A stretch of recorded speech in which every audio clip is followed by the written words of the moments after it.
खबरें ये हैं कि डी नोटिफाई चीफ मिनिस्टर को करने के लिए एक नोटिफिकेशन दस्तखत हो गए हैं और वो किसी भी वक्त आ जाएगा। जो स्पीकर साहब ने रूलिंग दी है ये जाके कोर्ट में उसको चैलेंज करें। इसके अलावा जो गैर आईनी इकदाम करने की कोशिश की गई किसी भी इलेक्टेड गवर्नमेंट को एम्बैरस करने के लिए, तो ये खुद जिम्मेदार हो। खबरें आ रही हैं कि डी नोटिफाई करने के नोटिफिकेशन पर दस्तखत कर दिए हैं गवर्नर साहब ने। ऐसा वो बहुत सारे लोग कहते हैं वो नहीं कर सकते, लेकिन अगर वो कर देंगे तो फिर कानूनी सूरत हाल क्या होगी अबू ज़र? देखिए इस वक्त कमी सब जो हो रहा है ना वो कानून के मुताबिक कुछ भी नहीं हो रहा। देखिए उसकी जो रिक्वायरमेंट्स थी कि ही शुड बी सेटिस्फाइड कि the chief minister has lost the support of the majority. Calf league ने 10 के 10 जो हैं वो चौधरी परवेज इलाही के साथ हैं। इधर सारे वापस आ गए हैं एक मेंबर के अलावा, पूरी एक अक्सरियत है। फिर भी राना सनाउल्लाह की तरफ से, गवर्नर की तरफ से ये सब कुछ, ये क्या सूरत हाल को जानबूझकर खराब कर रहे हैं? आइन और कानून वो होता है जो लिखा गया है, उस पर अमल करना होता है। अपनी ख्वाहिशात को आइन और कानून का दर्जा नहीं दिया जा सकता। गवर्नर साहब किसके हाथ में खिलौना बने हुए हैं? गुलाम महमूद डोगर CCPO लाहौर हैं इस वक्त। बहुत ही ईमानदार और बड़े दलेर पुलिस ऑफिसर हैं। उन्होंने माफियाज के खिलाफ जो उनकी कारकर्दगी रही है, जिस तरीके से वो खड़े हुए हैं, तो अगर ये कोई गवर्नर साहब ने गैर आईनी काम किया, गुलाम महमूद डोगर साहब फिर एक रुकावट होंगे? क्योंकि पंजाब एडमिनिस्ट्रेशन समझती है कि ये सब कुछ गैर कानूनी तौर पर हो रहा है। तमाम सरकारी अफसरान बशमूल गुलाम महमूद डोगर वो सूबे की मुंतखब हुकूमत के अहकामात के पाबंद हैं। सब्सक्राइब करें और बेल दबाएं ताकि कोई खबर रह न जाए।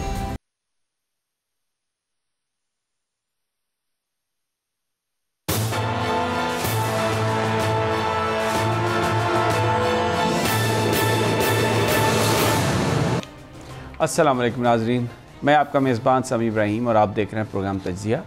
मेरे साथ राना ताहिर हैं और अब्बास शबीर हैं स्टूडियोज़ में, और मियाँ असलम इकबाल साहब हमें टेलीफोन पर तहरीक इंसाफ के रहनुमा हैं, वो ज्वाइन करेंगे।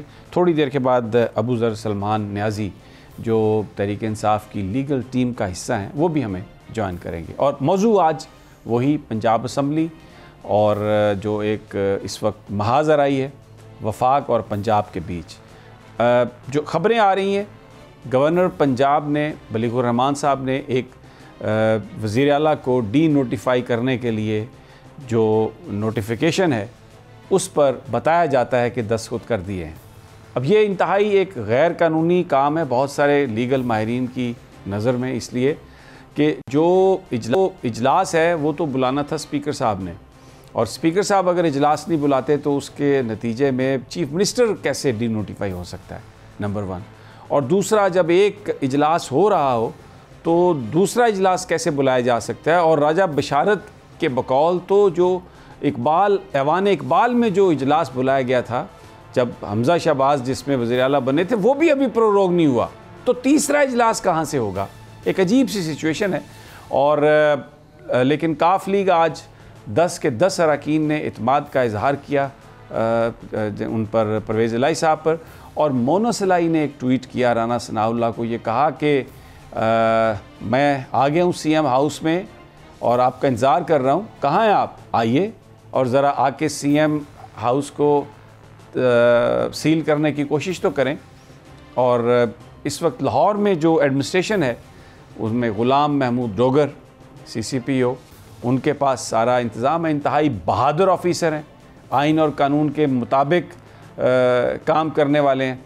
और बहुत सारे लोगों का ख्याल है कि अगर कोई इन्होंने वफाक ने कोई कोशिश की, जिस तरह 1993 में जिस वक्त भट्टू साहब का दौर था और मियाँ अज़हर को एडमिनिस्ट्रेटर PMLN ने बनाया था, और तब के चीफ सेक्रेटरी जावेद कुरैशी और हाजी हबीबुर रहमान जो SSP लाहौर थे, उन्होंने मियाँ अज़हर को बिल्कुल भी बतौर एडमिनिस्ट्रेटर इजाज़त नहीं दी थी कि वो अपना चार्ज संभाल सके। बहरहाल विदाउट वेस्टिंग टाइम मियाँ असलम इकबाल की तरफ चलते हैं। लाहौर में जो भी इस वक्त PTNing है उसमें बड़ा अहम उनका रोल है, सब चीज़ को समझते हैं। और ये जो ख़ास तौर पर गवर्नर ने जो अभी कहा है सहाफ़ियों से भी बात करते हुए कि थोड़ी देर के बाद आपको पता चल जाएगा कि क्या हो रहा है। मियाँ असलम इकबाल साहब, खबरें हैं कि डी नोटिफाई करने के लिए चीफ मिनिस्टर को एक बना लिया है नोटिफिकेशन और उस पर दस्तखत भी कर दिए हैं गवर्नर साहब ने, तो स्ट्रेटजी क्या है तहरीक इंसाफ की? बिस्मिल्लाहिर्रहमानिर्रहीम। बहुत शुक्रिया समी भाई। देखें, स्ट्रैटेजी बिल्कुल सीधी है।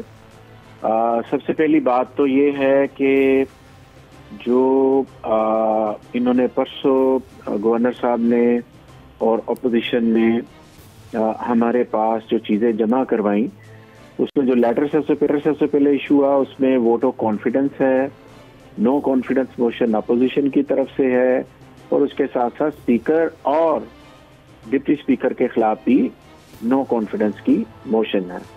तो वो उन्होंने जमा करवाई, जो कि मैं समझता हूँ कि पहले वाली निकाल के बाकी तीनों उनका आईनी हक है। पहले वाला भी उनका आईनी हक बनता है। अगर वो जो इजलास चल रहा है, जब ये प्रोरोग हो जाए तो उसके बाद उनका आईनी हक बनता है, लेकिन उसकी वजूहात देनी पड़ेगी। और वजूहात के लिए आपको जाना पड़ेगा आइन के अंदर, और आइन का आर्टिकल जो 130 है और उसका जो सब सेक्शन 7 है, जब आप उसको पढ़ेंगे तो उसमें क्लैरिटी आ जाएगी। तो उस सेक्शन 130 के 7 में जो आइन में लिखा गया, अगर तो उसके मुताबिक है तो फिर तो ठीक है, लेकिन उसके मुताबिक नहीं है तो फिर ये ठीक नहीं है। मिसाल के तौर पे मैं पढ़ देता हूँ, the chief minister shall hold office during the pleasure of the governor, but the governor shall not exercise his power under this clause unless he is satisfied that the chief minister does not command the confidence of the majority of the members of the provincial assembly. एक बात होगी, फिर आगे in which case he shall summon the provincial assembly and require the chief minister to obtain a vote of confidence from the assembly.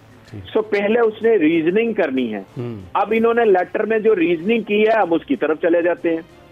Letter में reasoning ये की है कि जनाब चौधरी शुजात हुसैन जो हैं उनको कॉन्फिडेंस नहीं रहा।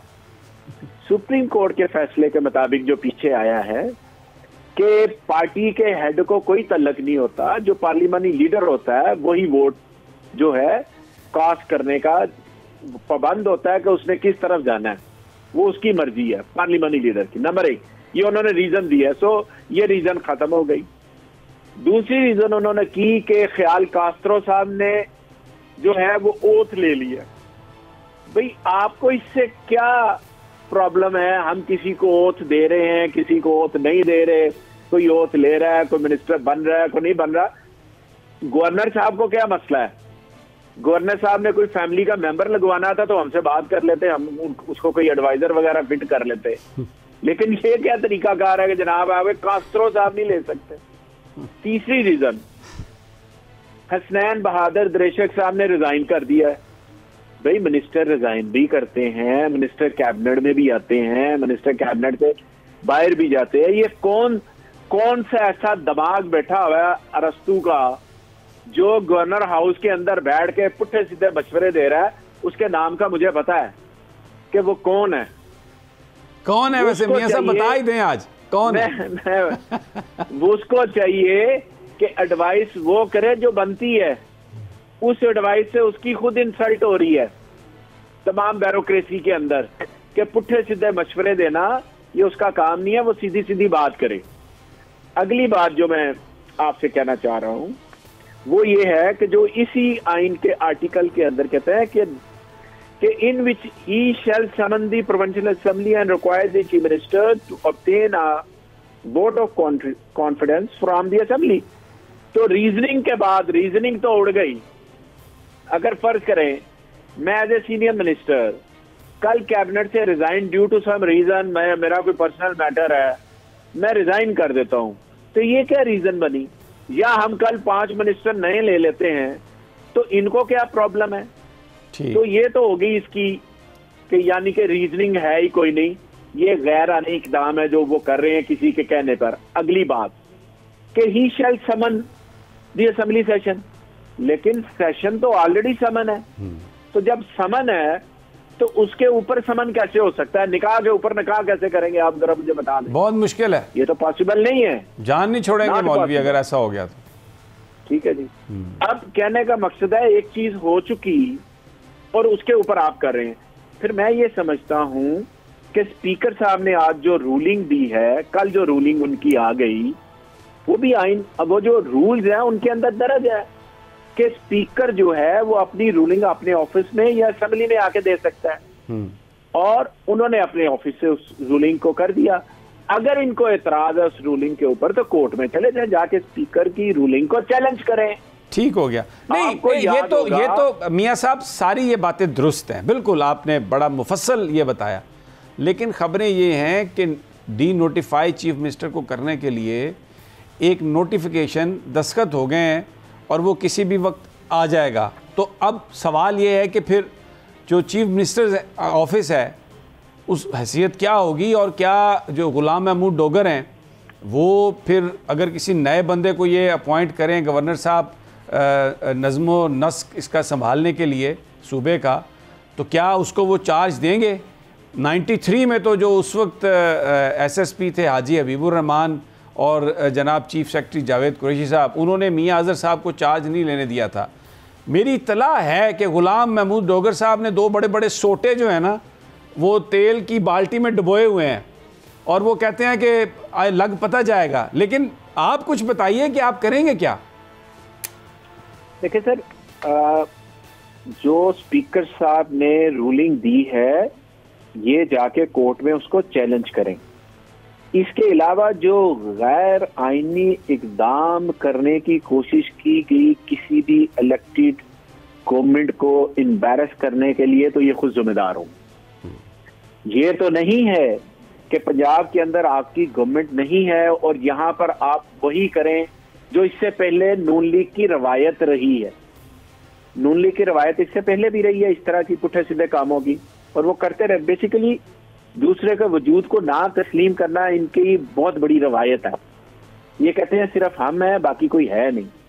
आपको सर याद होगा वसीम सज्जाद साहब जो चेयरमैन सेनेट थे, उस वक्त सदर पाकिस्तान ने सेनेट का इजलास बुलाया था जी जी, और दूसरा सेनेट का इजलास बुला लिया था चेयरमैन सेनेट ने। तो क्या किया गया कि पहले सदर पाकिस्तान का जो था, जो रिक्वेजिशन जो समन हुआ था उसके मुताबिक इजलास हुआ और उसके बाद ये हो गया। हमारे दौर में भी एक वाकया जो मैं आपके सामने रख देता हूं कि अपोजिशन ने रिक्वेजिशन दे रहे थे और मीनवाइल जो हमारी समरी गई थी गवर्नर साहब को वो भी मंजूर हो गई और गवर्नर साहब ने इजलास बुला लिया, उधर से अपोजिशन ने रिक्वेजिशन दे दी। तो पहले हमने गवर्नर साहब ने जो इजलास बुलाया हमने वो किया अपने दौर में। ये मैं इससे पहले वाले बुज़दार साल वाले दौर की बात कर रहा हूं। ठीक हो गया, ठीक। तो उसमें इजलास गवर्नर साहब के कहने पे बुलाया और दूसरा जब इजलास हमने प्रोरोग किया तो फिर हमने बुला लिया अपोजिशन के कहने पर। सो गैर आईनी इकदाम जो गवर्नर साहब करने जा रहे हैं, मैं समझता हूं कि ये अदालत में भी किसी जगह पर भी इसको पजीराई नहीं होगी। ये सिर्फ और सिर्फ अपने नंबर बनाने के चक्कर में, और इसलिए ये कर रहे हैं कि असम्बलियां ना टूटें। अदरवाइज कल हमारा 6 बजे मैंने अपनी पार्लिमानी पार्टी का पूरा इजलास बुलाया है। अच्छा हाँ, ये बता दें कि जो पार्लिमानी पार्टी का आपने इजलास बुलाया उसमें कितने मुतवक्को हैं? पूरे आएंगे इंशाल्लाह। मैं आपको अर्ज करता हूँ मैं आपको अर्ज करता हूँ हमारे 5 अरकान जो थे वो मुल्क से बाहर थे। ठीक। 2 उम्रे के लिए गए हुए थे, एक यूरोप में गए हुए थे, एक दुबई में थे, और एक हमारी ऑनरेबल मेंबर है, हमारी सीनियर मेंबर है, उनके बेटे को कोई इश्यू है तो वो दुबई में थे, उसके साथ तमाम मौजूद है। और उनमें से तकरीबन सारे ही आ चुके हैं। एक नहीं आए क्योंकि उनके बेटे का इश्यू चल रहा है कोई कैंसर का, तो जिसकी वजह से वो नहीं आ रही। लेकिन बाकी हमारे मेंबर्स पूरे हैं, इनकी गिनती पूरी नहीं है। ये तो हो गया ना एक, समी भाई ये वाला एक सिलसिला हो गया। दूसरे सिलसिले की तरफ आइए।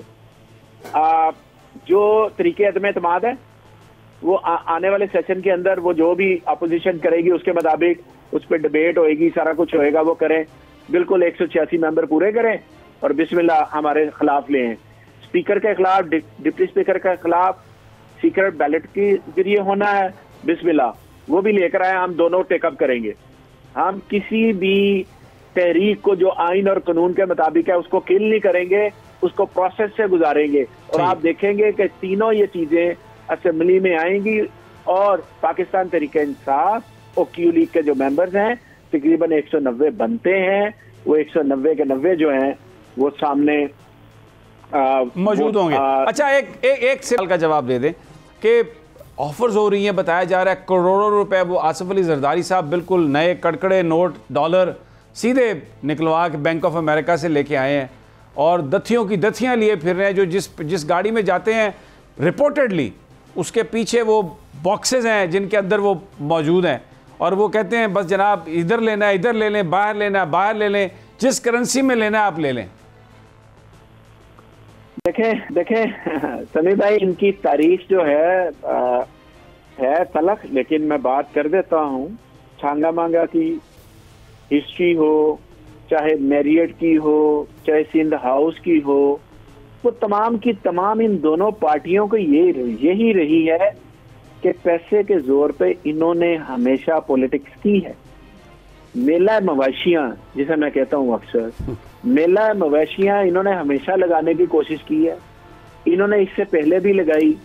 कुछ खवातीन मेंबर्स को जो पहली बारी असेंबली में आई थी उनको चमक दिखाई, वो चमक के चक्कर में आ गए। अब वो शायद घर से भी निकलने के काबिल नहीं रही, या वो बंदे जिन्होंने वोट खिलाफ दिया था वो घर से निकलने के भी काबिल नहीं रहे कि लोग उन्हें देखें। अब लोग अपने वोट की हिफाजत करते हैं और समझते हैं कि जिसको हमने वोट दिया है, जिस पार्टी के प्लेटफॉर्म से दिया है, वो उधर से परफॉर्म करे।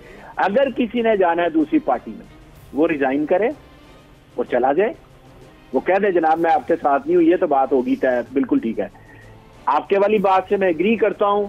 ये पंजाब में आके, लाहौर में आके वो सारा हराम का पैसा जमा किया हुआ है, उस पैसे के जरिए, माफिया के पैसे के जरिए बंदे खरीदने की इन्होंने हमेशा कोशिश की है, लेकिन इस दफा उनको मुंह की खानी पड़ी है कि कोई बंदा भी इनके साथ जाने को तैयार नहीं है। और आप देखेंगे इंशाल्लाह कि ये जो सीक्रेट बैलेटिंग वाला, एक तो है ना जो वोट ऑफ कॉन्फिडेंस है, वो तो आपने डिवीजन ऑफ द हाउस होता है या गिनती होके होता है, सामने हाथ उठा के आप समझ लें कि उस तरह से होता है।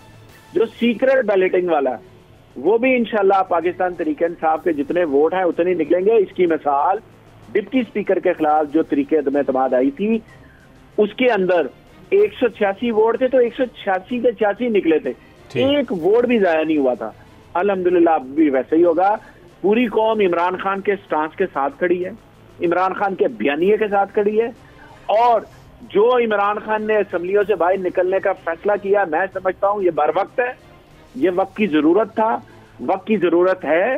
ये इसलिए अपनी कुर्बानी दी गई है, इक़्तिदार को दूर किया गया है कि मुल्क बच जाए, मुल्क की इकॉनमी बच जाए, गरीब आदमी का रोजगार बच जाए, वो जो मजदूर है, किसान है, जो इस वक्त पिछड़ा हुआ तबका है, वो बच जाए। तो इमरान खान अपनी असम्बलियों के, कौन असम्बलियों से बाहर जाता है? कौन कहता है कि मैं साल पहले असम्बलियां कर दूं? उसके करने के लिए बड़ा हौसला चाहिए होता है, और मेरा लीडर उसमें हौसला भी है, उसमें विजन भी है, और सबसे बड़ी बात उसमें गरीब आदमी का एहसास है। एहसास है तो आज शौकत खानम बना, एहसास है तो पेशावर वाला शौकत खानम बना, एहसास है तो कराची वाला बना, एहसास है तो नमल यूनिवर्सिटी बनी है। ठीक हो गया। कौम के नौजवानों को एहसास है तो अलकादर यूनिवर्सिटी बनी है। इसको कहते हैं एहसास है तो एहसास कार्ड बना है, हेल्थ कार्ड बना है। ये बिल्कुल ठीक है। प्रोजेक्ट मुझे ब्रेक पर जाना है। बहुत बहुत शुक्रिया आपका, बड़ी तफसील से आपने गुफ्तगू की। नाज़रीन, एक छोटा सा वक्फा और उसके बाद फिर राना ताहिर साहब और अब्बास शबीर और अबूज़र साहब से गुफ्तगू करेंगे। हमारे साथ ही रहिए।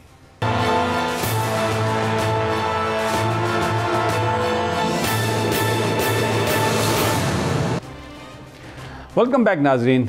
सियासत पंजाब में, और अभी जो ताज़ा तरीन ट्वीट आया चौधरी मोनस अलाई का, उन्होंने कहा है कि राना साहब आई एम बोर्ड नाउ, मैं थक गया और बड़ा बोर हो गया राना साहब, now I am going home, मैं हूँ घर जा रहा, but please do let me know when you come. मैं जो तुम आना है ना मैनू दस्या जे, तो अगली गल असी भी ऐड कर देने ताकि वो जो तेल सोटे ने ना वो कहिए कढ़ लो उन्होंने। ये इस वक्त सियासत है। अबूज़र मेरे साथ हैं, लेकिन अबूज़र की इजाज़त से मैं अब्बास शबीर, आपके पास क्या खबरें हैं? सबसे मज़ेदार आज की जो खबर है ना समी साहब, ये चोई मोनस इलाई के ट्वीट हैं जो राना सनाउल्लाह की भड़कें थी, उस पर चोई मोनस इलाई ने बड़ा पहले तो कहा कि आओ मैं इंतज़ार कर रहा हूँ, अब आपने ट्वीट पढ़ के बताया कि वो बोर हो चुके हैं, आफ्टर ऑल उन्होंने घर जाना है। वो सादुद्दीन कोपैक अर्तगरुल के अंदर बड़ा एक मशहूर करैक्टर है, Rana Sanaullah look like that, और गवर्नर टेकफूर जो कि वासपुरा खान लेना चाहता है, इसी तरह ये भी जो है ये पंजाब लेने की कोशिश कर रहे हैं गवर्नर साहब भी गैर आइनी इक़दाम करके। तो इमरान खान का मुकाबला 13 लोगों से है, सब एक्सपोज कर दिया है इमरान खान ने, बीमार लोगों को बिल्कुल तंदुरुस्त कर दिया है, ख़रीदो फ़रोख्त जारी है, पंजाब में मंडी लगी है, किसी तरीके से अराकीन को तोड़ा जाए। लेकिन आगे चोई परवेज़ इलाई और मोनस इलाई हैं जो इमरान खान के साथ खड़े हैं और सब वो डीलें नाकाम बना रहे हैं। और इमरान खान तो बाकायदा आज अराकीन को कह रहे हैं कि अगर आपको ऑफ़र होती है तो आप पैसे पकड़ लें। वोट तो आप नहीं दे रहे, पैसे मिल जाए इलेक्शन में काम आ जाएगा। और वैसे भी ये पाकिस्तानी कौम का पैसा है, इन्होंने हराम के जरिए कमाया, अगर वापस आ जाए लोगों में चले जाए तो देयर इज़ नथिंग रॉन्ग। बिल्कुल सही। अच्छा राना साहब, आपकी इजाज़त से, अबू ज़र मेरे साथ हैं, वो एक अपनी ज़ाती एक मसरूफियत की वजह से शहर से बाहर हैं, लेकिन फ़ोन पर उन्होंने टाइम निकाला। मैं बहुत मशकूर हूँ आपका अबू ज़र सलमान साहब। ये बयान फरमाइए कि खबरें आ रही हैं कि डी नोटिफाई करने के नोटिफिकेशन पर दस्तखत कर दिए हैं गवर्नर साहब ने। ऐसा वो बहुत सारे लोग कहते हैं वो नहीं कर सकते, लेकिन अगर वो कर देंगे तो फिर कानूनी सूरत हाल क्या होगी अबू ज़र? देखें, इस वक्त समी साहब जो हो रहा है ना वो कानून के मुताबिक कुछ भी नहीं हो रहा। अगर आप देख लें, पहले जो स्टार्ट से देख लें, जो गवर्नर ने जो पहले रिक्वेजिशन कॉल किया गया वोट ऑफ कॉन्फिडेंस ले, देखिए उसकी जो रिक्वायरमेंट्स थी कि ही शुड बी सेटिस्फाइड के the chief minister has lost the support of the majority. तो वो सेटिस्फाइड ये हवा में नहीं होता अजम्पशंस पे, उसके लिए जरूरी है कि कोई टेंजिबल एविडेंस हो। ये काजी फाइसा केस में सुप्रीम कोर्ट होल्ड कर चुकी है 9 मेंबर बेंच के जो ओपिनियन फॉर्मेशन होती है गवर्नर की या सदर की, वो basis on the basis of some tangible evidence है। क्या कोई एविडेंस एग्जिस्ट करती थी कि वो सपोर्ट ऑफ मेजॉरिटी लूज करके उनके पास 186 का वोट नहीं है? मेरे ख्याल में तो नहीं थी। उन्होंने रीजन जो दिए बिल्कुल असम्पशंस पे बेस्ड है, और जी एक एमपी रिजाइन कर गया है और एक ने खिलाफ तकरीर कर दी, ये रीजन नहीं होते। तो पहले जो उन्होंने एक्शन लिया वो इलीगल था, उसके बाद जो कुछ हो रहा है ये सब कुछ गैर कानूनी हो रहा है। इसमें आप ये नहीं कह सकते कि जी वो नोटिफिकेशन कर सकता नहीं कर सकता। देखिए ये सारी चीजें जिसकी पहले बेसिस ही इलीगल हो, उसके ऊपर जो पूरी आप बिल्डिंग खड़ी करेंगे वो तो सारी इलीगल होगी फिर। तो इसका मतलब यह है कि अगर वो इस तरह का कोई नोटिफिकेशन आता है तो जो पंजाब गवर्नमेंट तो रिएक्ट करेगी और एडमिनिस्ट्रेशन रिएक्ट करेगी, तो फिर ये तो एक बड़ी अजीब सूरत हाल है। थोड़ी सी चीज इसमें एक ये चीज देखने वाली है। देखिए उन्होंने कहा कि कानून में ये लिखा हुआ है, ये रूल्स हैं असेंबली के, अगर गवर्नर कहता है, हम मान भी लेंगे कि गवर्नर ने जो किया वो ठीक किया। फॉर इंस्टेंस, पहले तो मैं ऑब्जेक्शन है कि वो गैर आईनी था, अगर मैं मान लूं उसने 130(7) आर्टिकल आइन का जो है उसके साथ पावर एक्सरसाइज ठीक की है, तो उसमें चीफ मिनिस्टर अगर नहीं लेता तो वो ऑटोमेटिकली सीज कर जाता है as per rule 22 of the rules of business जो पंजाब असेंबली के हैं। तो इसमें तो स्पीकर ने मना कर दिया इजलास बुलाने से, तो इसमें चीफ मिनिस्टर को कैसे आप सीज कर सकते हैं?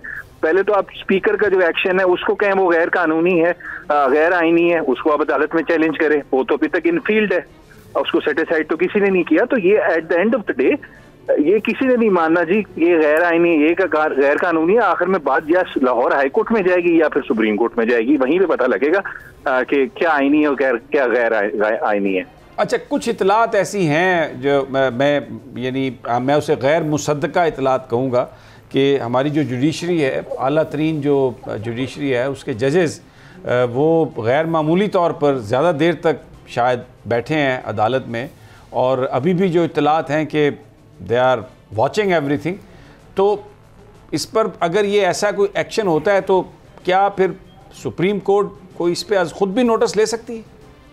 जी, सुप्रीम कोर्ट तो अगर जजेस ना भी बैठे हों तो खुद नोटिस ले सकती है, और रात को जिस वक्त चाहे वो अदालत जो है वो उसको चला सकती है, उसमें कोई ममानियत नहीं है। लेकिन देखना पड़ेगा कि ऐसी सूरत हाल है कि बिल्कुल कॉन्स्टिट्यूशनल डेडलॉक हो गया और जो मशीनरी ऑफ द प्रोविंस है वो एज पर कॉन्स्टिट्यूशन चल भी नहीं पा रही, ये सारी चीजें देखनी पड़ेंगी। लेकिन मेरा जाती ख्याल है अभी कोई खुद ही पिटिशन लेके चला जाएगा हाई कोर्ट या सुप्रीम कोर्ट कि जी इंटरफेयर करें, ये हम एग्जीक्यूटिव के बस की बात नहीं है, लॉ मेकर्स के बस की बात नहीं है। इस इशू का सोल्यूशन निकालने के लिए तो कोर्ट ही आखिर में फाइनल सेटलमेंट करे। बहुत बहुत शुक्रिया अबू ज़र। मैं आई लेट यू गो क्योंकि मुझे पता है आप एक एमरजेंसी की वजह से आप शहर से बाहर थे, वापस आएंगे तो फिर आपसे एक पूरी नशिस्त करेंगे। बहुत बहुत शुक्रिया आपका। राना ताहिर साहब, सारी सिचुएशन आपके सामने है। काफ लीग ने 10 के 10 जो हैं वो चौधरी परवेज़ इलाही के साथ हैं, इधर सारे वापस आ गए हैं एक मेंबर के अलावा, पूरी एक अक्सरियत है। फिर भी राना सनाउल्लाह की तरफ से, गवर्नर की तरफ से ये सब कुछ, तो ये क्या सूरत हाल को जानबूझकर ख़राब कर रहे हैं? सनी साहब देखें, गुजारिश ये है कि आइन और कानून वो होता है जो लिखा गया है, उस पर अमल करना होता है। अपनी ख्वाहिशात को आइन और कानून का दर्जा नहीं दिया जा सकता। जैसे अबू ज़र साहब भी बात कर रहे थे, मियाँ असलम इकबाल साहब ने भी बात की कि गवर्नर साहब किसके हाथ में खिलौना बने हुए हैं। क्या वो सूबे का आइनी सरबराह होते हुए ये नहीं देखते कि कानून क्या कहता है, रूल्स क्या कहते हैं कि एक असम्बली का अजलास जारी है, उसके ऊपर वो कह रहे हैं कि जी अजलास बुलाएं। वो तो वज़ीर आज़म भी एक भगोड़े से राय लेते रहे हर चीज़। नहीं, राय लेते रहे, लेकिन मैं कहता हूँ कि आप ऐसे लेटर लिख रहे हैं, ऐसे ऑर्डर जारी कर रहे हैं गवर्नर हाउस में बैठकर। ठीक है, आप मुस्लिम लीग नून के कारकुन हैं, रहें, जाएं, नारे लगाएं जितने मर्जी मियाँ नवाज शरीफ, शहबाज शरीफ के, लेकिन जो आप ऑर्डर जारी करेंगे, जो नोटिफिकेशन जारी करेंगे, वो तो कायदे और कानून के मुताबिक होना चाहिए। और ये बात समी साहब इंतहाई मुज़हिका खेज़ उन्होंने वजूहात दी हैं अपने ख़त में। और फिर सही बात की है अबू ज़र ने भी कि भाई अजलास तो स्पीकर नहीं बुला रहा, तो आप चीफ मिनिस्टर के खिलाफ एक्शन कैसे? अगर आप ये एक मफरूज़ा भी हो कि भाई गवर्नर के कहने पर उन्होंने नहीं दिया, तो चीफ स्पीकर ने अजलास नहीं बुलाया, तो वो क्या गवर्नर हाउस में आके एतमाद का वोट ले लेंगे? नहीं, अजीब तमाशा इस नून लीग ने लगाया हुआ है इस मुल्क में। पूरा पिछले 8 महीने से जिस तरीके से मुल्क की मईशत का बेड़ा गर्क कर दिया इन्होंने अपनी इस अना की खातर समी साहब। और आज मैं आपको बताऊं, यकीनन वो सही कह रहे थे अबू ज़र भी कि पाकिस्तान की अदालत उज़्मा, मुझे पूरा यकीन है कि ये जो आइन के साथ खिलवाड़ कर रही है मुस्लिम लीग नून, शहबाज शरीफ साहब और गवर्नर, वो यकीनन इस पर नज़र रखे होंगे। और ये इस मुल्क में हो नहीं सकता कि इस तरीके से चीज़ों को बलडोज कर दिया जाए कि जी आज मुझे ख्वाब आया है कि जी परवेज़ इलाही साहब चीफ मिनिस्टर नहीं रहेंगे, तो जाओ गवर्नर साहब ये आर्डर जारी कर दो। ऐसे नहीं मुल्क चल सकता, और ना मुल्क की अदालतें इसका ऐसा किसी को करने देंगी। ये देखें, हमें लाख किसी की राय से इख्तलाफ हो, लेकिन मैं समझता हूँ कि जिस तरीके से सदर मुमलिकत ने जब इमरान खान साहब की एडवाइस पे असम्बली तोड़ी थी, तो आधी रात को सुप्रीम कोर्ट खुली थी और उन्होंने उस इक़दाम को गैर आइनी करार दिया था। उसी तरीके से अगर आज कोई इस तरह का गैर आइनी इक़दाम गवर्नर साहब कहते हैं, तो कौम यकीनन तवक्को रखती है कि पाकिस्तान की अदालत उज़्मा उसमें मुदाखलत करेगी और किसी को आइन से खेलने नहीं देगी। बिल्कुल, बहुत इम्पॉर्टेंट बात है राना साहब आपकी कि अगर अदालत रात को 12 बजे लग सकती है माजी में, तो भी जो सूरत हाल है, अगर ऐसा कोई नोटिफिकेशन गवर्नर साहब की तरफ से आता है जो कानूनी माहिरीन की नज़र में बिल्कुल गैर आइनी, गैर कानूनी है, तो फिर कौम तो यही तवक्को कर रही है कि अदालतें आज भी रात को खुलेंगी। और जो हमारी इत्तलात हैं कि supreme court is watching it very closely and everything is all set. अगर बलीगुर रहमान साहब ने और राना सनाउल्लाह साहब ने कोई एडवेंचर किया, तो पाकिस्तान की अदलिया यकीनन आइन और कानून को अप होल्ड करने के लिए रात को लगेगी। यहाँ पर एक छोटा सा वक्फा, वापस आते हैं तो गुफ्तगू जारी रखें।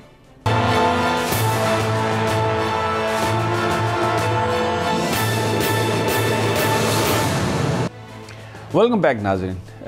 पंजाब असम्बली की सूरत हाल, पाकिस्तान की सियासत, क्योंकि जो ख़बरें हैं कि नोटिफिकेशन साइन कर दिया है बलीगुर रहमान साहब ने, और सहाफ़ियों से गुफ्तगू करते हुए, अभी वो एक थोड़ी देर पहले एक क्रिश्चियन कम्युनिटी का इवेंट था, उसमें वो गए, वहाँ पर सहाफ़ियों ने पूछा उनसे, तो उन्होंने कहा थोड़ी देर बाद आपको सब कुछ मालूम हो जाएगा, पता चल जाएगा। गोया एक लिहाज से उन्होंने तस्दीक की कि कोई ना कोई डॉक्यूमेंट जो है वो रिलीज़ कर रहे हैं। एक बड़ी गंभीर ये सूरत हाल बन जाएगी। और जैसे ब्रेक पर जाने से पहले नज़रें पूरी कौम की सुप्रीम कोर्ट ऑफ पाकिस्तान की तरफ कि अगर कोई ऐसा गैर कानूनी कदम उठाते हैं गवर्नर साहब, तो अदालतें इस माहौल में किस तरीके से, कितनी तेज़ी से एक्ट करेंगी। राना ताहिर साहब, मुस्लिम लीग काफ 4-5 दिन पहले परवेज़ इलाही साहब के इंटरव्यू के बाद एक ऐसी सिचुएशन को मीडिया ने हाईलाइट किया, ऐसी एक सिचुएशन माहौल बनाने की कोशिश की कि जैसे परवेज़ इलाही साहब और इमरान खान साहब का साथ टूट गया। लेकिन तब भी मोनस इलाही साहब की तरफ से स्टेटमेंट आई और अब आज चौधरी परवेज़ इलाही साहब की तरफ से भी स्टेटमेंट आई है कि हम इमरान खान के साथ हैं, दिलो जान से, मुस्तकबिल भी उनके साथ है। और 10 के 10 जो काफ लीग के अरकान हैं, चौधरी परवेज़ इलाही पर एतमाद का इजहार किया है। अब नंबर गेम पूरी है PTI और काफ लीग की, और PTI भी चौधरी परवेज़ इलाही साहब पर एतमाद का इजहार कर रही है। तो फिर ये सारा कुछ किस शय पर किया जा रहा है और इसका मकसद मुझे समझ में नहीं आ रहा। समी साहब, इसका मकसद जिन्होंने पंजाबी कहते ना गंद पाना ओए, गंद पा रहे हैं। बात सीधी है। ये उनके मुंह पर आज इतना ज़ोरदार तमांचा लगा है। जो बकवास कर रहे थे 4-6 दिन पहले के जी वो काफ लीग के कुछ अरकान जो हैं वो हमारे साथ हैं, और ये वो आज 10 के 10 अरकान अजलास में शरीक हुए और उन्होंने वज़ीर आला परवेज़ इलाही साहब पर मुकम्मल एतमाद का इजहार किया। इसी तरीके से PTI भी पूरी तरह मुतहद है, और ये दोनों जमातें जो हैं इनका इत्तेहाद जो है ना, ये बड़ा कांटे की तरह खटकता है लोगों को, और जितना इनको खटकता है वो उतना ही मजबूत होता जा रहा है। और समी साहब ये देखें, ये जो गवर्नर साहब की तरफ से कोई भी इकदाम है वो ज़्यादा देर ठहर नहीं सकेगा, और इसमें इन्हें मैं आपको यकीन दिलाता हूँ कि मुंह की खानी पड़ेगी। आइन और कानून से खिलवाड़ कोई नहीं कर सकता। ये बातें करते हैं कि जी आइन की पासदारी, ये आइन की पासदारी है जो तमाशा लगा रहे हैं। कैसे दौरान अजलास आप अजलास के ऊपर अजलास बुला रहे हैं? ये आइन और कानून की बालादस्ती है।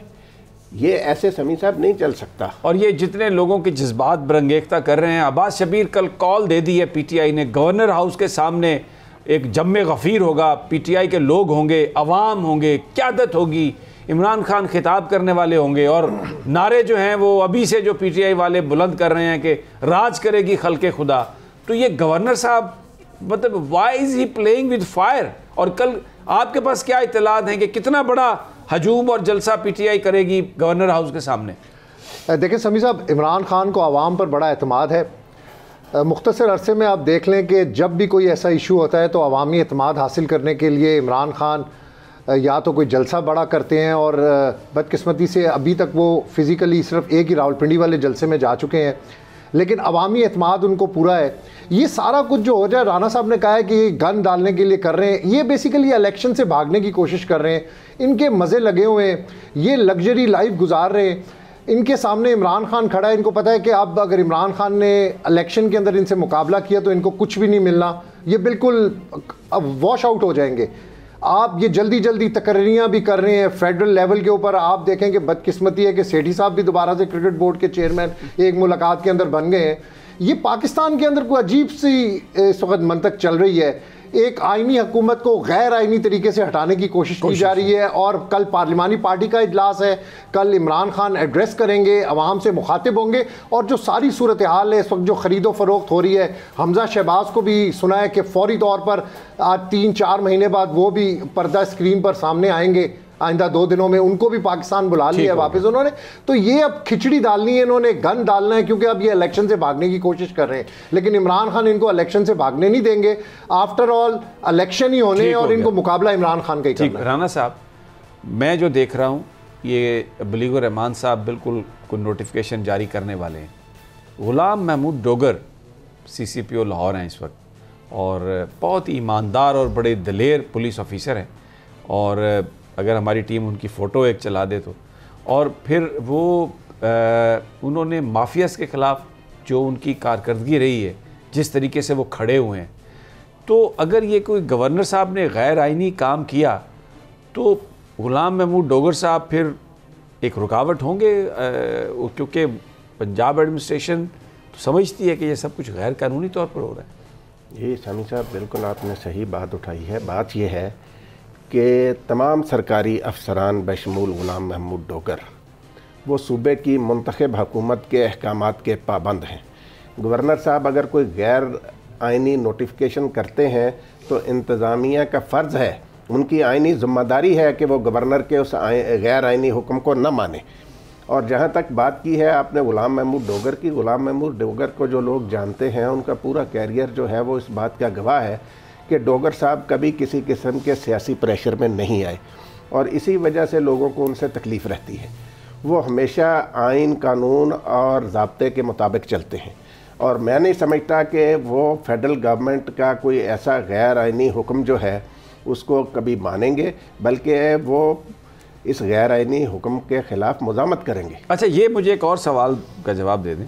अगर कोई जगह गैर कानूनी कामों के लिए एक मरकज़ बन जाए और गैर आइनी काम वहाँ से किए जाएं, और तो पुलिस फिर वहाँ पे रेड तो कर सकती है लोगों को पकड़ने के लिए? नहीं समीर साहब, वो फिर मामला अदालत ने फ़ैसला करना होता है कि यहाँ से क्या हो रहा है, गैर आइनी काम हो रहा है या नहीं। उनके हवाले से मैंने जैसे पहले अर्ज़ किया कि देखें, मैं समझता हूँ कि सुप्रीम कोर्ट का उस दिन का इक़दाम भी दुरुस्त था और सुप्रीम कोर्ट को आज अगर गवर्नर साहब कोई ऐसा काम करते हैं तो उसमें भी फौरी एक्शन लेना चाहिए ताकि इस मुल्क में आइन और कानून की बालादस्ती हो और एक पूरा मैसेज जाए कि कोई भी आइन के साथ खेलेगा, खिलाफ वर्जी करेगा तो सुप्रीम कोर्ट बीच में आकर मुदाखलत करेगी और उनके हाथ रोकेगी। पूरे मुल्क के अवाम जो हैं वो जो तमाशा कल से लगाया हुआ है ये नून लीग ने और फेडरल गवर्नमेंट ने, पूरे पाकिस्तान के अवाम की नज़रें अदालत उज़्मा पर हैं और हमें पूरा यकीन है क्योंकि हमारी अदालत उज़्मा ने हमेशा आइन और कानून की बालादस्ती के लिए काम किया है और ख़ास तौर पे चीफ जस्टिस पाक उमर अता बंदयाल साहब के माजी के तमाम फैसले इस बात के गवाह हैं। जब चीफ मिनिस्टर साहब का हल्फ हुआ था टाइम खत्म, राना साहब टाइम खत्म हो गया। बहुत शुक्रिया नाजरीन, ये थी सूरत हाल और अब देखना है कि गवर्नर साहब क्या करते हैं, गुलाम महमूद डोगर साहब क्या करते हैं, सुप्रीम कोर्ट ऑफ पाकिस्तान अगर कोई सूरत हाल होती है तो वहाँ से हमें क्या देखने को मिलता है। इजाज़त दीजिए, कल फिर मुलाकात होगी इंशाअल्लाह, अल्लाह ने के बाद।